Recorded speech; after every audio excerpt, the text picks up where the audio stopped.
Welcome to the Navic Gaming Podcast, where it is our mission to explore the business and future of video games.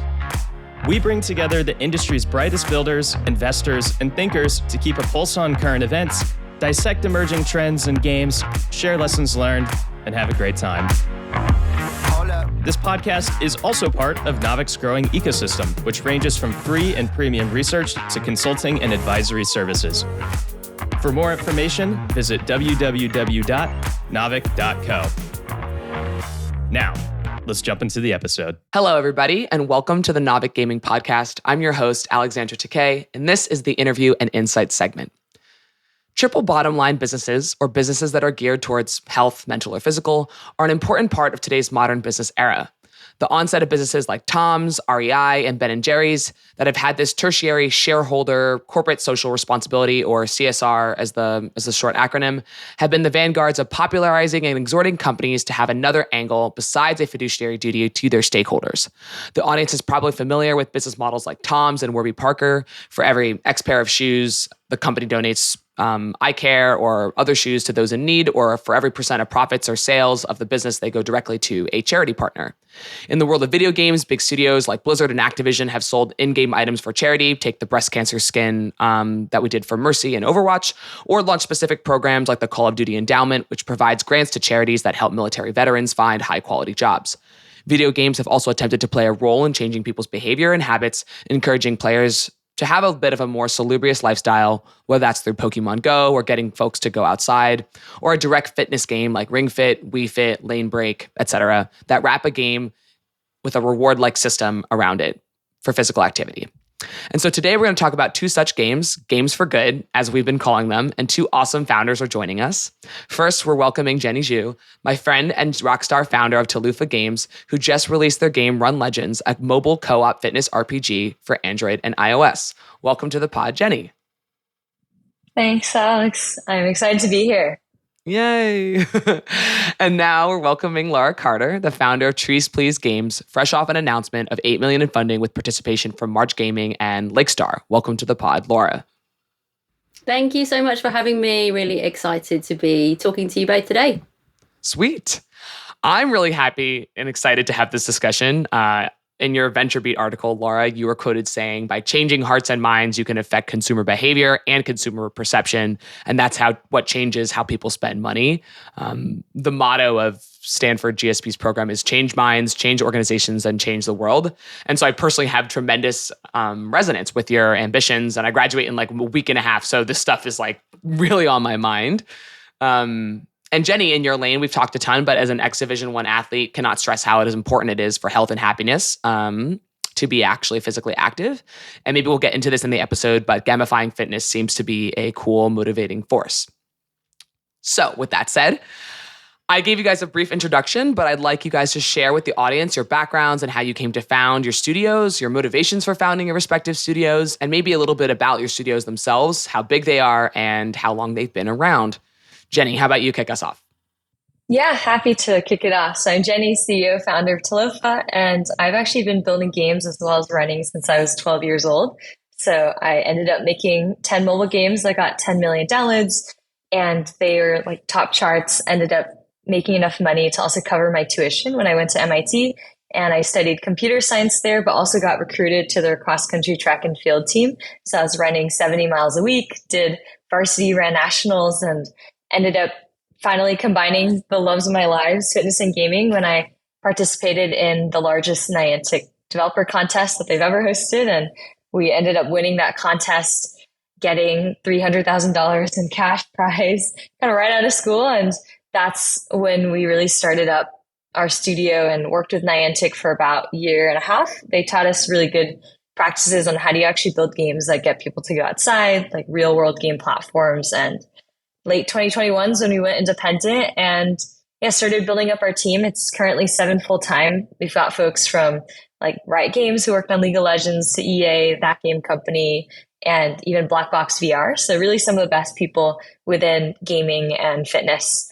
And I personally have also taught over 900 fitness classes and am a certified group fitness instructor. And it's called like Abs with Jenny, but I do it every day since COVID started. So I just really love this intersection and think that there's a lot that can be done because it's something that I've kind of spent my whole life thinking about. So yeah. That's awesome. I love the strong founder market fit with fitness classes on the side, fitness game. I think it's really cool and shows like a tremendous amount of like commitment and passion and probably a lot of scheduling to balance. I know that practice and classes and stuff really get in the way of. They're just onerous. You gotta wake up and you gotta go do it and you gotta commit. And so, Laura, how about you? Wow, well, that's a really tough act to follow. I'm so impressed that you've coded your own games and even run that many classes. You certainly don't look old enough to have done all of that. So massive to you, Jenny. But yeah, I guess so. My background is I've been in games for around like 15 years or so, maybe a little bit over that now. My background is in production and I've worked mainly in mobile and free to play. I've had the privilege of being in some fantastic teams at like Natural Motion, where I was product lead and then general manager of external development division for CSR2, and have had various production roles before that. And I guess I kind of have had like a different sort of volunteering type sort of charitable career that has kind of run in parallel with my games career. So ever since I was like pretty young, I'd say like about 4 or 5, I was just sort of innately passionate about saving the world, and like would be that annoying kid that would go knocking on my neighbors' doors, like selling off like really rubbish drawings and sorts of things that I thought had value, but I'd be like, "Yo, buy this thing," and then I would send off this like few quid to Greenpeace or different sort of animal related and environmental charities. And then into my teens and 20s, just did whatever I could really in terms of volunteering, whether that be retail stores or manning phone lines for charity, social media, fundraising, protesting, like all sorts of stuff. And then it kind of just occurred to me that like I was really just sort of scratching the surface, and like actually this stuff was all kind of meaningful, but it wasn't going to really change the world. And working on a massive game like CSR2 that I did previously and seeing like how many people were playing that game and engaging with it, I felt this huge desire and need really to kind of, like with you, Jenny, like merge my two worlds together, my two big passions in terms of gaming and also kind of making a positive impact in the world. And it felt like, particularly with the explosion of free-to-play gaming and mobile and how that had really shifted the audience from more of a core like gaming market kind of 10, 15 years ago when I first started working in games to being such a more mass market consumer. I was really inspired by the fact that my mum was like playing more games than me, and she'd never been a gamer before, but she was like, soaking up so many hours playing, sort of Candy Crushes and Words with Friends with the world. And so that really inspired me to think, there's an opportunity to bring these two worlds together and really use free-to-play gaming as a good news story. Obviously, like games and particularly free to play can, sometimes get a bit of a negativity and feel a bit like a waste of time activity. Like sometimes there's kind of a bit of guilt about spending too much time playing games and that you should be doing something a bit more productive with your time. And so I really wanted to use gaming to solve like important world issues, and was really inspired by like the movie industry, like films like WALL-E and The Lorax, that kind of really, really effectively create great, compelling, entertaining mass market products that can also have like a really clear message and meaning and make a difference in sort of inspiring and provoking change in people. And so, yeah, I set about building a company that would do just that. So I can talk a little bit more later, perhaps, if we get into the details of how we go about making a difference to our games. But that was the kind of nutshell and the sort of inspiration for it. We've been going about 2.5 years ish now, and we're 14 people, and kind of launching and sort of growing our first game. So yeah, here we are. That's awesome. Well, but I love this. We have 2 awesome female founders with incredibly high founder market fit. Jenny, you're in the beginning of your journey. Laura, you're a little bit farther along, but it's actually really cool to see like the origination for like why these games, and it's so entrenched in sort of like what you found valuable like in your lives growing up, which is just really, really impressive. A bit tangential, but Laura, I'm wondering, where do you think the desire to, you mentioned you were going door to door, selling random things and donating that money to Greenpeace. Where do you think that actually sort of comes from as a, like in terms of like why you were doing it specifically? You know what? I've tried to sort of recall and remember like if there was any motivation like that came externally, but I honestly don't know. I think for me it was just quite innate, because certainly my parents and my family weren't like that. In fact, there was almost a little bit of resistance from my family where, for example, at age like 3 or 4, I was like, I'm not eating animals anymore. And they'd always be like, what? Like, you've got to eat meat. And like now, obviously, you know, we know that there's a link between animal agriculture and climate change and that sort of stuff. So I think there's a lot more support. But I think growing up, I think there was some resistance actually. Now I think my parents are super proud, and my mum calls me her little eco warrior, which is kind of cute. But I don't know. I just always cared about this stuff, and I think, you know, getting into my sort of teens and 20s, just felt this real need and desire, and actual kind of guilt to some extent. I felt like I really need to make this my life's work. And it sounds super cheesy, but I kind of wanted to work backwards. And I said, right, you know, when I'm an old lady on my porch, looking back over my life or talking to my grandkids, like, what do I want to have achieved? And you hear all this stuff, like people say you regret the things you haven't done rather than the things you have done. And I thought, well, what am I going to regret not doing? And I thought, well, you know, I'm going to regret not having really felt like I made a big difference and sort of left this planet in a better place than I kind of found it. So, yeah, I just kind of set about literally like pen and paper, like brainstorming, like how can I solve these things and bring them together? Yeah. Thank you. Well, thank you for sharing. It was just out of just simple curiosity, just sort of see whether or not you're just born a good person or something specifically had really happened to make that a driving force for you in your life. And so you kind of mentioned, you know, maybe we'll get into the details of how these games work or what you guys are building, and we're going to do exactly that, right?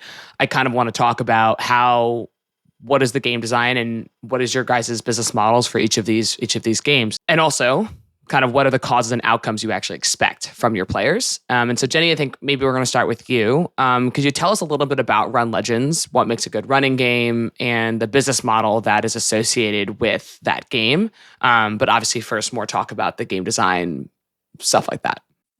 Mm-hmm. Yeah. And it's super inspirational to hear from you too, Laura. And yeah, I've seen the game that you have launched, and I was like, wow, it looks so cool. So good.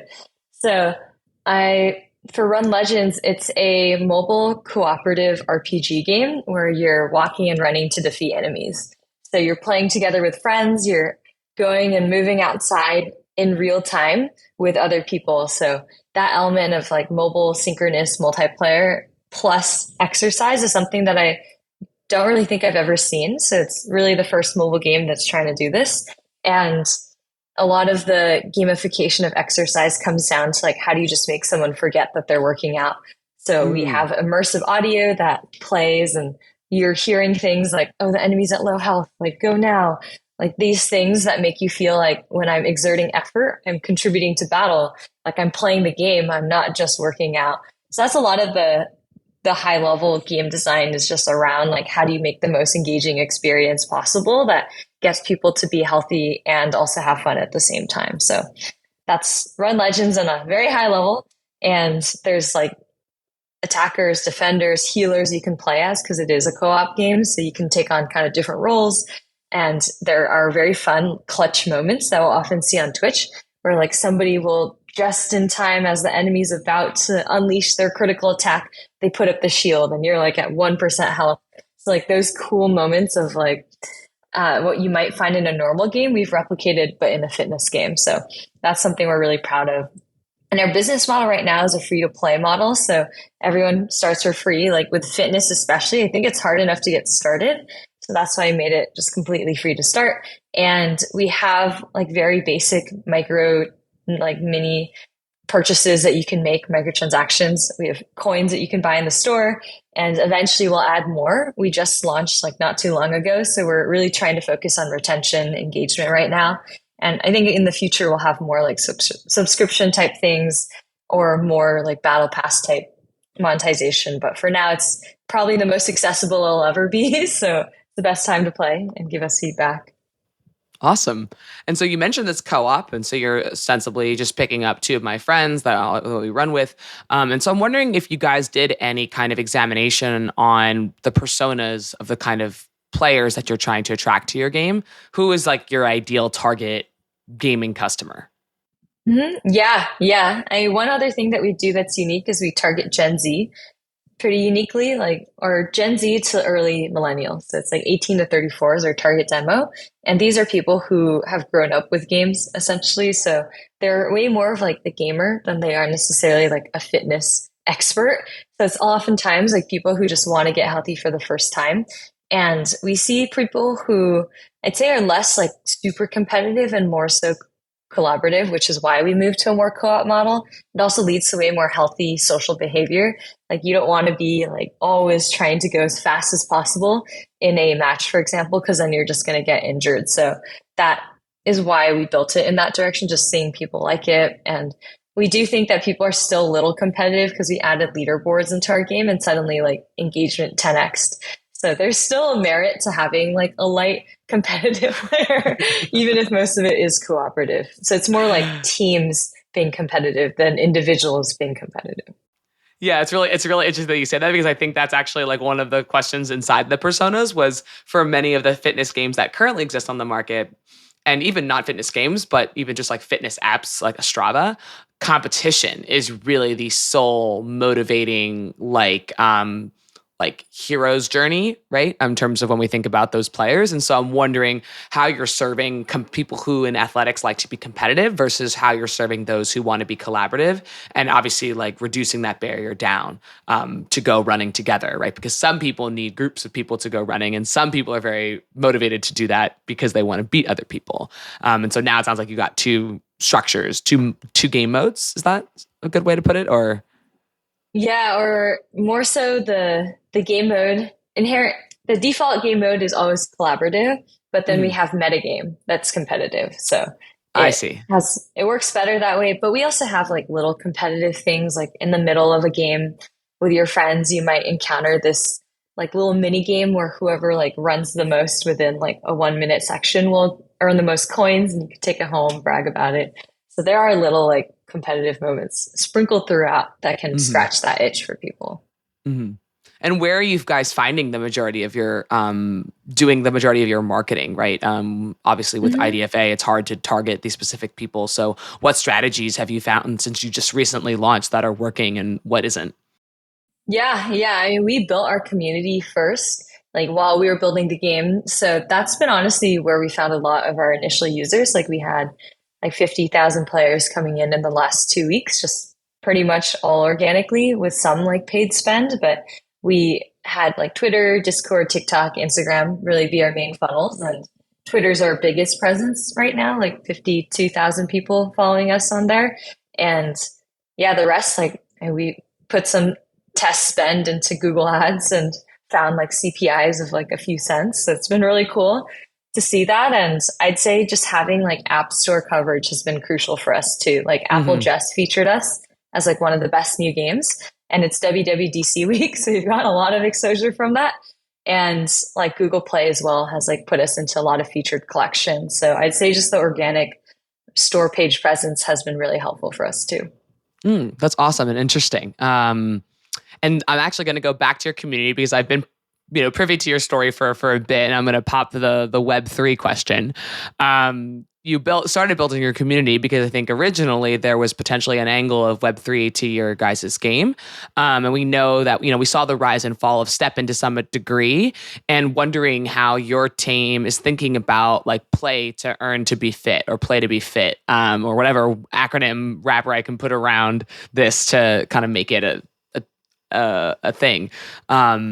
Is there plans to have any kind of Web3 angle to your mod station? And if so, when? And if not, why?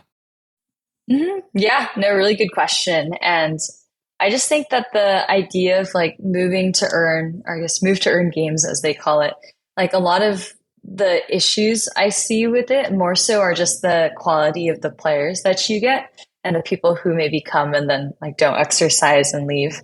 And I think that is something that we've been very cautious of. But the upside is that like you get people who stick around for longer. Like people do want to like exercise, and the ones who do like will stick around for a long time because they have double incentives. Like they love the game, plus they love the idea that they might get something for that that's like outside of just the game itself. So we've actually been doing some exploration on the Web3 side very lightly. Like I'd say the extent to which we've done it is like just give people like a free NFT and see how they behave with it, because they're not paying for it. They're essentially getting it for free and they don't need to opt into it if they don't want to. So that's what we've done. And like, I think it's been really interesting to see what people do with it.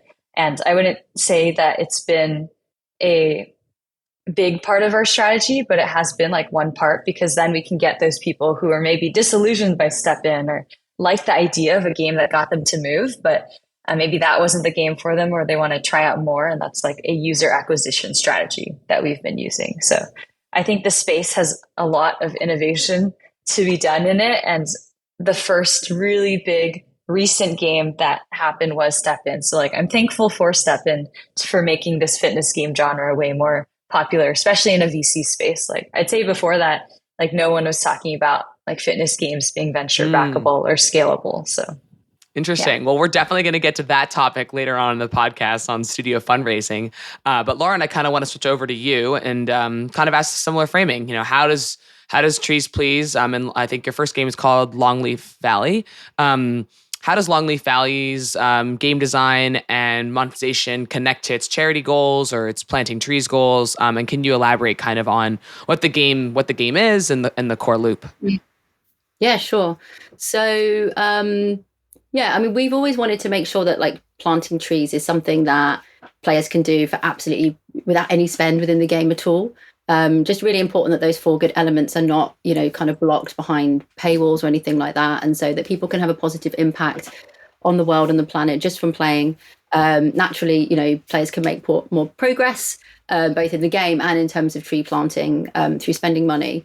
But we really wanted to bake the giving back and the tree planting into the core gameplay and the core progression. I think where we've seen other companies kind of start to sort of like touch around this has been a bit more around like a percentage of profits, or perhaps like a fixed amount of trees or a fixed sort of impact that's based on, I don't know, a time frame or something like that. Whereas for us, we wanted to really explore like giving the player kind of control and making it feel really tangible and satisfying that, you know, the more that you engage and the more that you're having fun playing the game, it will make a bigger impact. And I was really inspired by products, non-gaming products, like things like Ecosia, where, you know, every time you're doing different searches, internet searches, you're planting trees, and a service called Amazon Smile, which is actually no more, but it was basically kind of accruing money for charity whenever you were spending money with the platform. So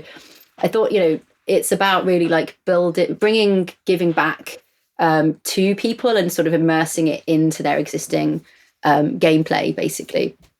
And that's really satisfying for the player, you know, sees more people engaging with the game and feeling like they can make more impact.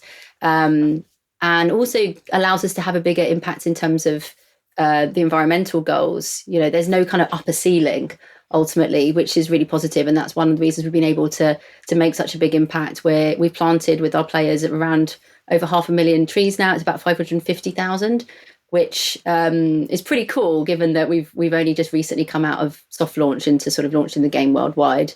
And we're well on track to plant over 1 million trees in the next few months. So super exciting times. But, you know, with that comes some risk, like because of the model, it means that, you know, we could start to, you know, balance it in a way where suddenly we're committed to planting, you know, a lot of trees. And so it does require a talented team and good sort of product and understanding of the way to kind of build this into the game in a way that is sustainable for us, but also can really maximize the impact in terms of reaching our environmental goals, basically. Interesting. But yeah, ultimately it's something that we've built into the product to not really have an impact on monetization. It's more like something that we want to go hand in hand with both the business of the game in terms of like wanting to build an amazing game that can be successful. And then how can we also achieve our environmental goals in a way that isn't going to cannibalize or hurt the bottom line? But also it's not like the big sort of sweet spot that's kind of driving monetization or anything like that. You can't just slap tree planting on any game and expect it to have some sort of silver bullet in terms of improving it. That really comes down to building an amazing product and having a strong team that can achieve that. Yeah. Wait. So in that regard, tell me a little bit more about the product in that regard. What am I as a player doing? I download, and then what happens? So basically, the game is set in like a national park that has fallen into disarray. It's kind of polluted. All the animals have, disappeared because it's unsafe. And you play this this kind of kick-ass female scientist called Ash. She's really cool. She's got like tats. She's like this really like aspirational. She's the girl that we all want to be.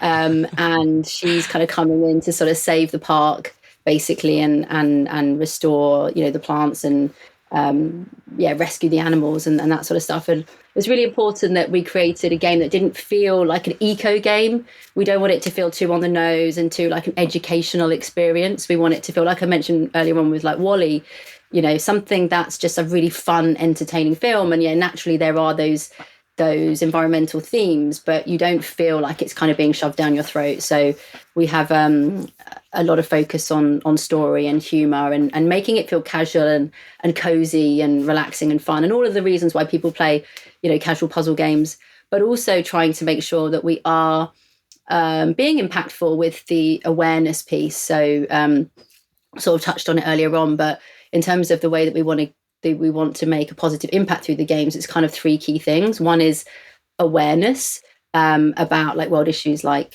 climate change in particular.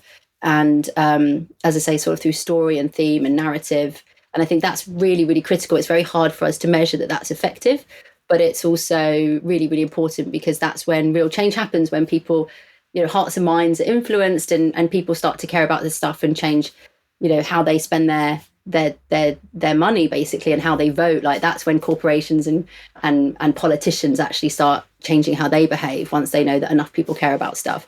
And then the second way is through the more sort of tangible real world impact of tree planting. And that's obviously something very measurable and something that we can influence and change in the here and now. And so those two things together have a really nice effect together. And then the third piece is really about meaningful for the player. So our vision and sort of ambition is for players to come away from playing our games feeling like it was really purposeful and meaningful. And I sort of mentioned it earlier on about that slight guilt that you get about like, oh, I should probably start doing something else, that's a bit more, useful with my time. And actually, if people come away from playing our games going, I just planted a tree, like that's actually like, it is a really useful use of your time in the same way as, like running and stuff like that as well. Like those are like good uses of our time. So I think that's the ambition. Got it. Trying to go back to your question, sorry, because I don't think you were asking about that. Were you asking about the actual game experience? So that's the sort of story and the theme and that side of things. It's a casual merge game. So we thought that had a really nice connection with tree planting. It was important for us that all kind of came together. As I said, sort of just slapping on tree planting on a totally different genre or theming might be quite difficult and difficult to make that all understandable and clear to the player. So in the game, you can merge seeds to create a sapling and saplings to create trees and that kind of connects to a meta game. There we go. Where you're restoring this national park and you can collect tree tokens, which you then can plant real trees. So it all kind of is themed around sort of nature and sort of conservation. Got it. That's sick. That's kind of where I was going. I was like, how as a player, how am I planting the trees, right? Is it a Stardew Valley situation where I'm electively farming and cropping and planting? Is it Farmville? Is it like a super narrative, like story mode game such that when I hit these checkpoints, I plant these trees? And so now I kind of got that it's actually a merge game. And so as you do the saplings, seeds to saplings to trees, the more you play, the more you puzzle, the more trees you would ostensibly plant. Is that kind of right? Yeah, exactly. Okay. You collect these tree tokens through progressing in the game, and then you can also buy tree tokens through hard currency packs and special offers and that sort of stuff. But yeah, the main thing is through the core progression. Okay, and so now basically based on the soft launch, you've planted or you're going to plant approximately over 500,000 trees. And so I think you have a partner with Eden Reforestation. So a couple of questions around this, like one, how did you find this partner? Why Eden? And how do you know they're right for you? And second, how does the cost structure work? Who is paying to plant these trees? So finding the right partner was really, really important, because it's not just about numbers and saying there's trees in the ground. Obviously, like, we have a genuine, authentic need to make a difference in the world. So we want to make sure that our partner is not necessarily the cheapest partner, but they're doing it really sustainably. So once trees go in the ground, they're being supported in growing from, small saplings into actual mature trees that can then actually be, effective at sequestering carbon from the atmosphere. And Eden are really, really impressive. They put a lot of effort into protecting the forests that they plant, and they make sure it's sustainable because they really build community around the success of the forest. So in a lot of cases, like, local communities actually get have in the past been kind of paid to cut down trees and to be part of the cause of those problems, but they're obviously paid to do that in a way that they almost haven't been able to say no to. And so Eden are kind of flipping it on its head and going the other way and going, like, let's build livelihoods and community and business for people around the success of forests, and whether that be just the actual planting, but also through fruit trees and crops and all of those kind of things.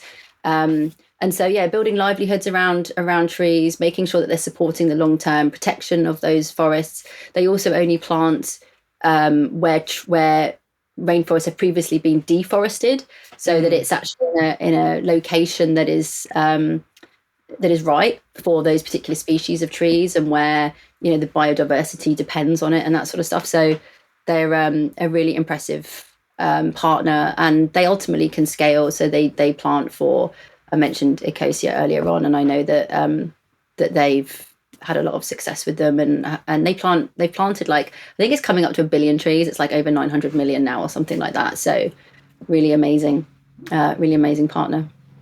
And so again, but though, it's basically your game plugs in, I play, I plant 5 trees. You as a studio are not floating the bill for the tree planting. I guess I'm wondering who again pays for the planting of the trees. So it is us paying for it. Okay.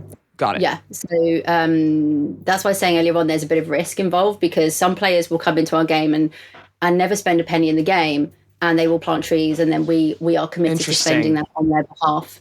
But then there are players who also are spending money in the game, and we basically give away free trees along with purchases and things like that as well. So it kind of balances out ultimately.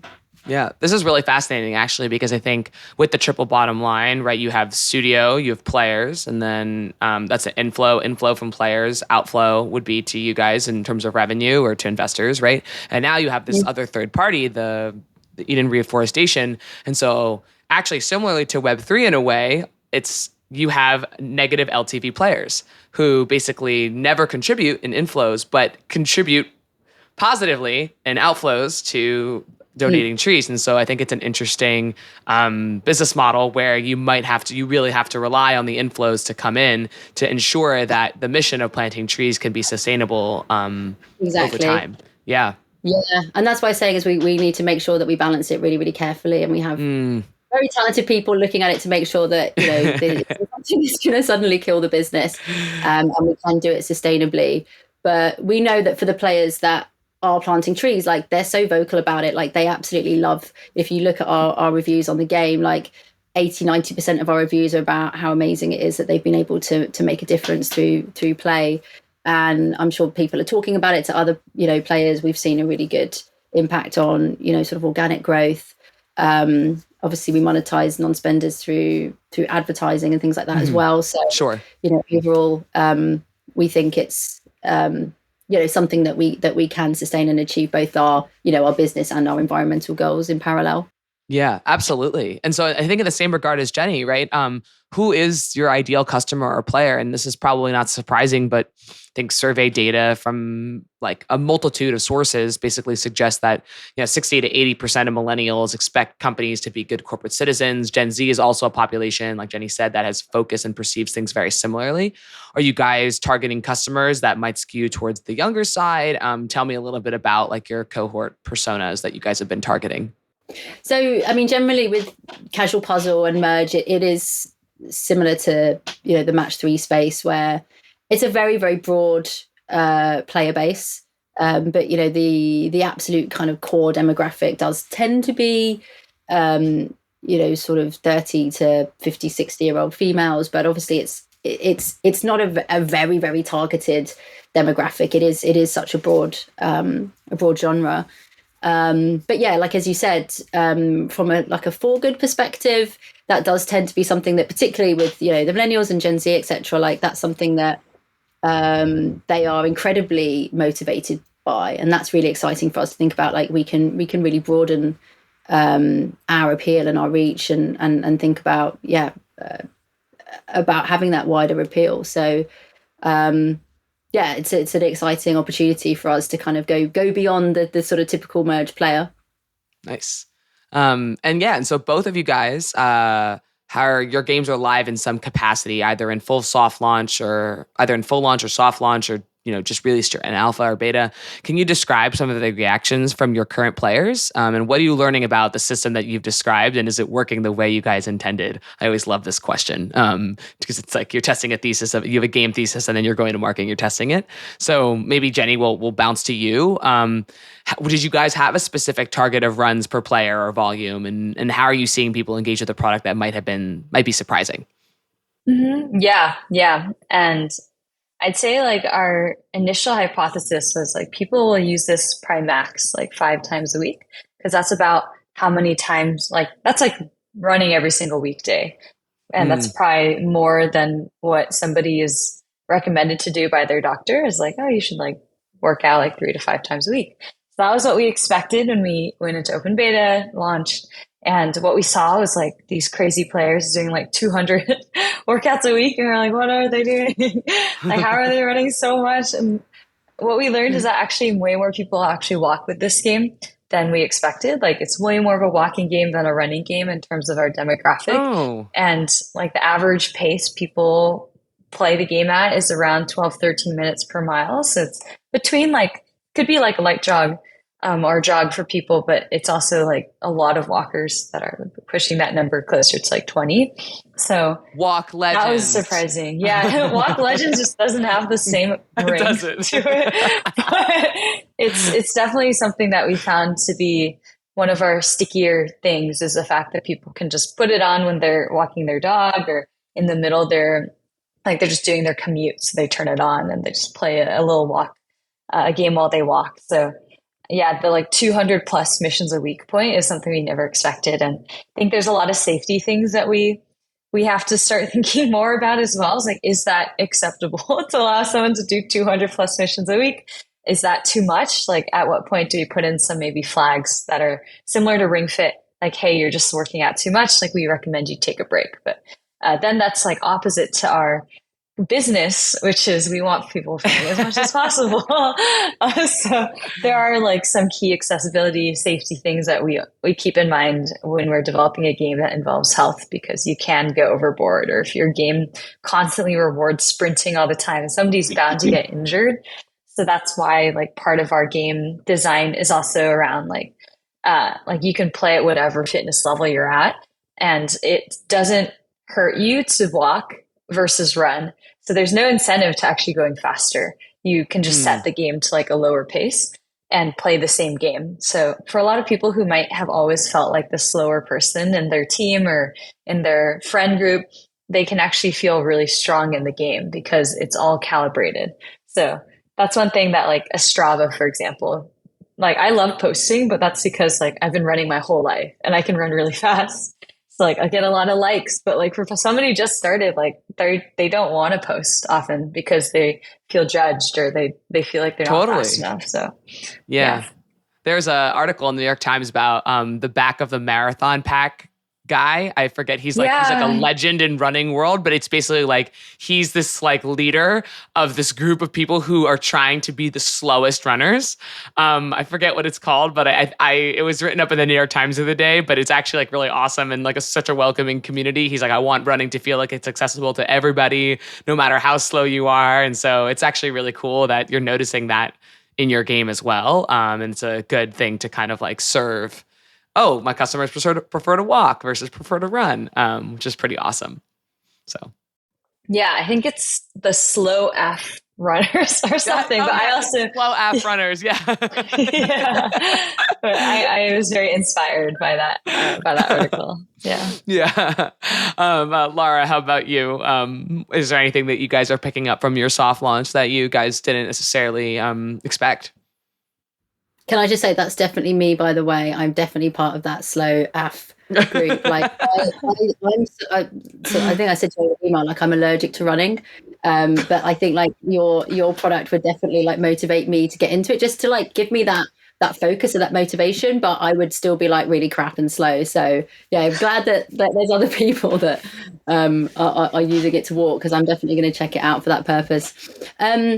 What have we seen? I think it's just been really amazing to kind of see people commenting in the reviews with like the thesis of the company kind of back to us, and just feeling like what we set out to do from the very start has been really successful and has been really meaningful and purposeful to players.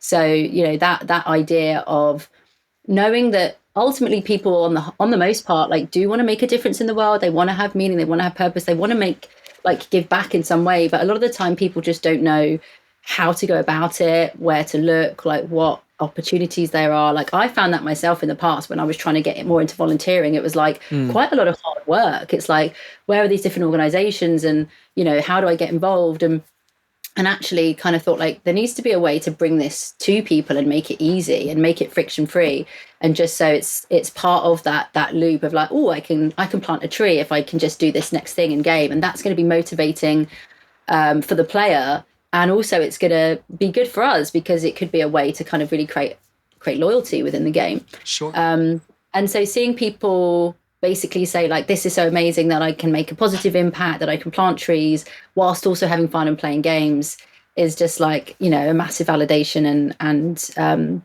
yeah, really great that we've seen that be effective.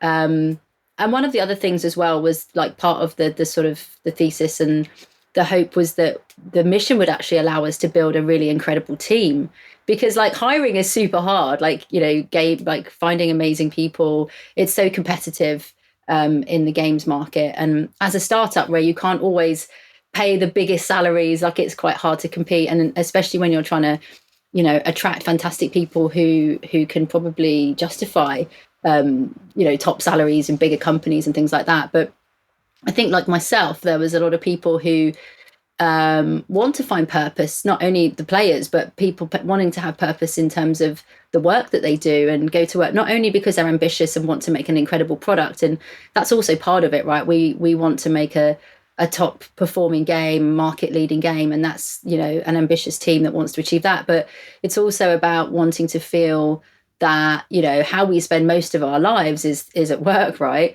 So let's do something that we can be really, really proud of. And I think it has allowed us to really inspire, attract, and, you know, retain great people, which is was part of the thesis, and again has been a big part of, I think, how we've managed to have some success on our first game, which always felt like a little bit of a pipe dream to actually like make something that could potentially scale and grow as our first product. But so far things seem to be on track, and I think that's a combination of, you know, a really great vision and product market fit, and then just the incredible talent of the team we have at TreesPlease.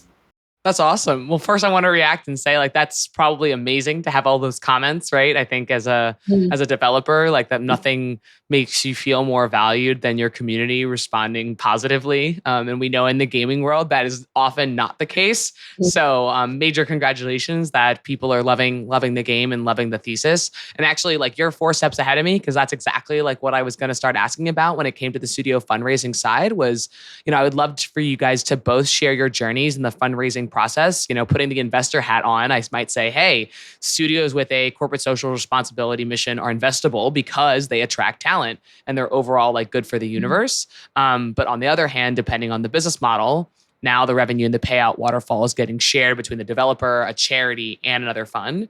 And not to mention the platforms of iOS and Android as well. And so I remember from the charity skins that we did in Diablo and Overwatch, we continued to pay those 30% fees on those skins, even though the proceeds were going to charities, to the iOS and Android store. And thus perhaps like profitability is a bit like farther into the future. And so Laura, since your business is explicitly triple bottom line, can you walk me through the process of like raising and pitching your studio to your investors? Yeah, I think it was a massive learning curve initially in terms of fundraising and just kind of learning that space. But I think that, it's not going to be for everyone. Certainly for some investors, I think there may have been some concerns about the risk and, like you say, the additional kind of outflow of money going to charity. But I think that if there's that confidence in the team and they know that there's that product and that commercial understanding of how to do it carefully and, with the right process in terms of like rapid validation and testing and iterating and really understanding the business of the game. And I guess, we had a really strong team that comes from, successful free-to-play products like myself from Natural Motion on CSR2 and my co-founders and sort of founding team coming from King Studio, working on, Candy Crush franchise and other, really successful match 3 games. I think there was confidence that we could do that in a way that that would allow us to achieve both, and that we would be testing and doing things, the right way.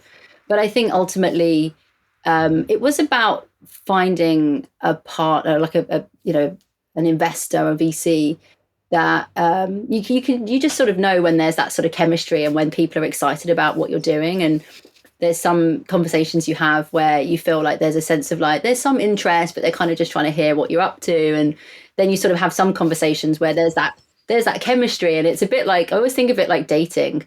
It's like when like when you meet the one, you kind of just feel that click. And when we first met Lakestar, who were our initial kind of pre-seed round, we could just see that they were super excited, not only because they're great people that also care about solving some of these, these big challenges in the world around climate change, but obviously thinking about how we could build a really successful business where that enhanced and supported our success. And so I think, we need to be unafraid of talking about how we can use business to solve some of these challenges.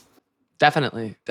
And yeah, I think that's right. I think you're looking for a partner that is okay with that, right? For the good of whatever the studio is accomplishing. And Jenny, I would ask, like, are your experiences similar here? Your value proposition is a bit different in that your studio, is still holding all the revenues, but what challenges do you guys face raising money for perhaps a non-traditional game? There are competitors that are not really like involved in the gaming space, like a Strava or a Lane Break, that are more built by like fitness empires and perhaps draw a different clientele. So, what was the edge that you guys pitched to investors for Run Legends, and how has your experience been pitching something that's maybe not traditional? Mm-hmm. Yeah. I would say definitely resonate with Laura with finding investors that you just meet and it's like, this is the right fit. Since some of my favorite investors, when I first met them, I didn't think they'd actually invest. Or their introductions from friends, or I met them, I was super candid with them because I didn't think they'd actually invest because it made no sense and they didn't invest in games. So I almost bared my soul to them with all the flaws of our business and all the challenges. And I asked really bad questions, but they somehow liked me a lot. And that conversation became, what if I invested in you? even though it wasn't something I'd asked for. So I'd say definitely very surprising, where with our first round of fundraising, like I talked to I think 50, 60, 70 people, and no one wanted to invest since I had no idea, just our first startup out of college, never had any full-time industry experience. I made a bunch of games in the past, but the question was, can you replicate that? Like, you're too young, like it's not clear. There's no venture success in fitness games. It's too small of a market, too niche. Who's going to play?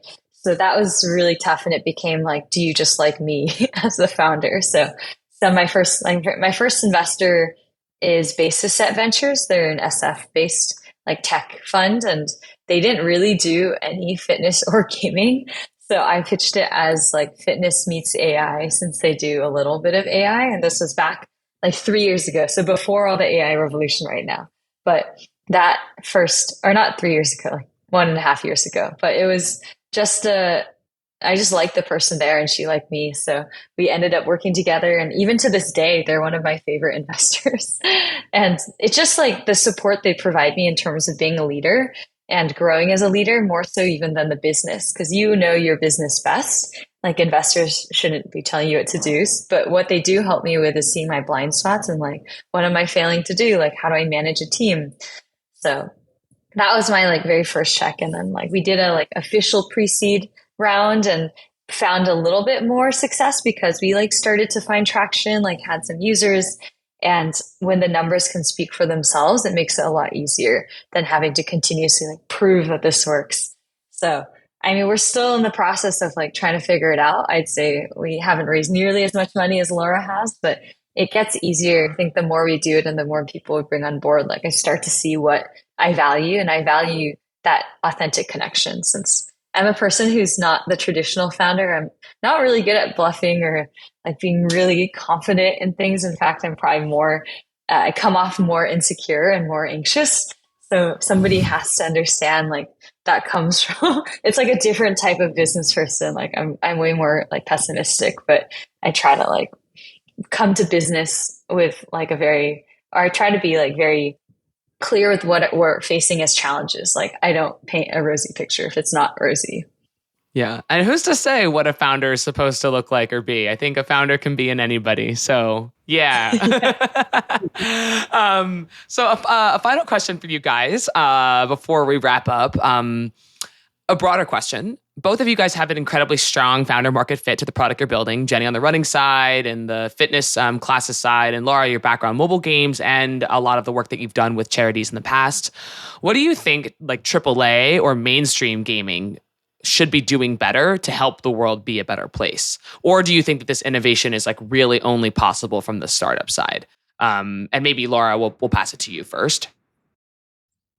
Oh, it's a good question. I think that any business, whether it's, more core gaming or beyond gaming, just entertainment or any business in the world, like should be thinking about how can we give back and make a difference. And particularly like, obviously my bias is towards climate change, but that is obviously like something that affects us all, right, if we don't solve that. And I think that, simple things like carbon offsetting, there's a huge amount of energy consumption, and we know that energy consumption is again one of the leading causes of climate change and needing to switch, to renewable energies, etc. But I think that businesses should be really interrogating like the energy usage in terms of both developing their products, manufacturing their products, but also thinking about the end user. And people who are playing like on consoles and PC, etc. Like obviously that's extremely energy intensive. So I think like how do we sort of solve some of those problems and bake some of those into both the product and the development process? And that's certainly something that we want to be exploring more in the future. Like obviously we're a small team right now, and so we're really focusing on sort of tree planting and those aspects. But I think as we grow, we really want to bring the kind of core good aspects of what we do into just how we operate as a studio, in terms of the building that we're in, the way that we operate, carbon offsetting, sort of charity work as a team, all of that sort of stuff. And I think those are all things that any company can really be considering. And then things like, nudging and influencing consumer behavior. Like I mentioned earlier on, I think that's kind of trickier to do, perhaps if your game isn't like themed around a sort of similar cause. But I don't know. I think again, like there may be ways of exploring that and thinking about, what makes sense within the story. Are there, like we're thinking about like basic stuff like, I don't know, sort of climate tips on loading screens, or like things that might pop up within different story beats that sort of talk about like find out more about this, or when you rescue a certain animal, perhaps there's like ways to learn more about what's threatening that sort of animal in the real world and potentially donate towards a cause. And I think that's the sort of thing that could be probably implemented in many different games beyond what we're doing. So yeah, I think just with the right will, intelligent, creative people can sit down and find ways to solve some of these things within their products. Yeah, that's pretty cool. Like, basically, it has to be genuine to the game, but even as a large corporate conglomerate, right? Like, you could definitely be doing some of the basic, like, carbon offsetting, make sure your buildings are optimized for lighting and air conditioning and other things like that. Exactly. So there's like kind of like the two. There's the game side, but then there's also just like any corporation in the world could be doing this. Jenny, how about you from the more like health and engagement side, right? Like the Pokemon Go was like, ooh, fitness. And then now everybody's just in their car driving to go catch the tourist, right? So.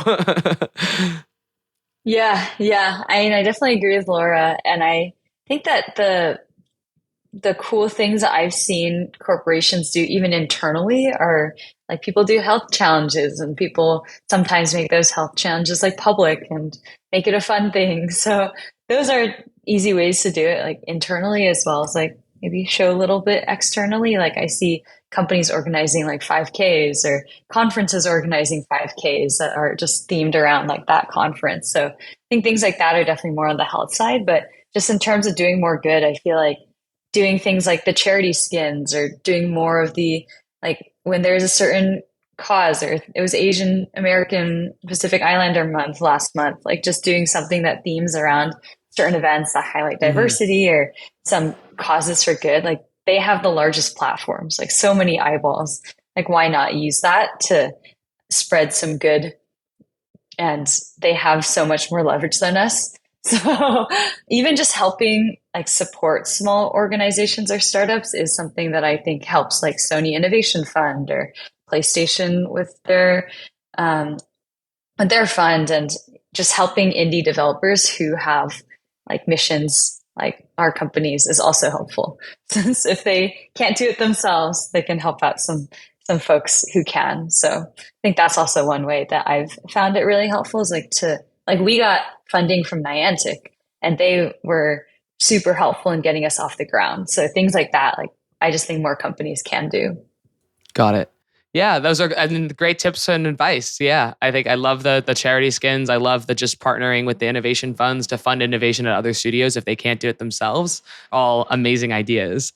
So guys, I'm so inspired by what you guys have done. Like the fact that you guys have that people have been 200 runs a week or over 500,000 trees is awesome. And I think we all in the games world could do a bit more of this. And so if anybody out there in the audience is interested and excited to talk to you or wants to talk about your journeys, how can they get in touch with you? Well, anyone can email me at jenny@talofagames.com, but we also have our website, www.talofagames.com.